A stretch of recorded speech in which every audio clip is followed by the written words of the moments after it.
আসসালামু আলাইকুম। আজকের রেসিপি হচ্ছে পাকান পিঠা বা ভাজা পিঠা বা পোয়া পিঠা। এক এক জায়গায় এক এক নামে ডাকা হয়। আজকে খেজুরের গুড় দিয়ে পাকান পিঠা বানাই দেখাবো পারফেক্টভাবে। এইভাবে পাকান পিঠা বানালে অনেক মজাদার হয়। তো চলুন চলে যাই রেসিপিতে। এখানে আমি চালের আটা নিয়ে নিয়েছি এবং গমের ময়দা নিয়ে নিয়েছি। চালের আটার অর্ধেক নিতে হবে গমের ময়দা। দিয়ে দিলাম লবণ, চিনি দিয়ে দিচ্ছি।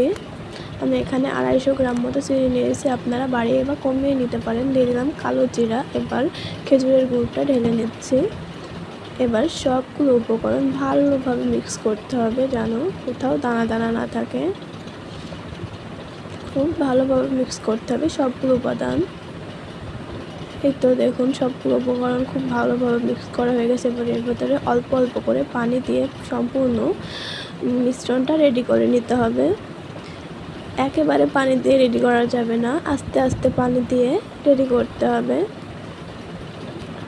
যত বেশি মিক্স করা যাবে তত বেশি পারফেক্ট হবে মিশ্রণটা। এইভাবেই অল্প অল্প করে পানি নিয়ে সবগুলো উপকরণ মিক্স করে দিচ্ছি। সবগুলো উপকরণ খুব ভালোভাবে মিক্স করতে হবে।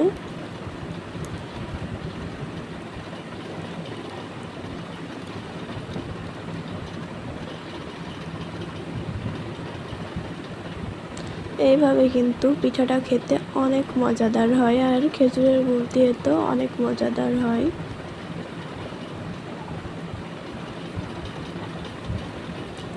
আর একটু পানি দিয়ে রেডি করে নিচ্ছি। এইভাবে নেড়ে চেড়ে সম্পূর্ণ মিশ্রণটা রেডি করে নিতে হবে। দেখুন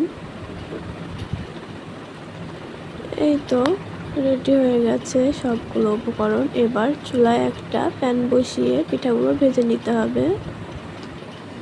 এখানে আমি চুলায় একটা প্যান বসিয়ে নিচ্ছি। এবার প্যানটা গরম করে নিচ্ছি। প্যানটা গরম হয়ে গেছে, এবার তেল ঢেলে নিচ্ছি। পাকান পিঠা বানানোর ক্ষেত্রে কিন্তু অনেক ডুবো তেলের প্রয়োজন হয়, তো তেলটা একটু বেশি দেওয়ার চেষ্টা করবেন। এবার মিশ্রণটা ঢেলে নিচ্ছি। আমি যতটুকু সাইজ করব ততটুকু পরিমাণে ঢেলে নিচ্ছি। আপনারা সাইজে ছোট বা বড় করতে পারেন। এই তো ঢেলে নিলাম। এখন পিঠাটা কত সুন্দর ফুলে যাচ্ছে। এটা লাল লাল করে ভেজে নিতে হবে। আর খেজুরের গুড় দেওয়া আছে যেহেতু, তো পিঠাটা একটু লাল লাল হবে। এই তো ভাজা হয়ে গেছে। এবার একটা ছাঁকনি দিয়ে তুলে নিচ্ছি। এবার একটু চেপে তেলটা বের করে নিচ্ছি। এভাবেই সবগুলো পিঠা ভেজে রেডি করে নিচ্ছি। এই তো আমার সবগুলো পিঠা ভাজা হয়ে গেছে। পিঠাটা খেতে খুবই মজাদার হয়েছিল। আপনারাও বাসায় ট্রাই করবেন, ইনশাল্লাহ অনেক মজাদার হবে।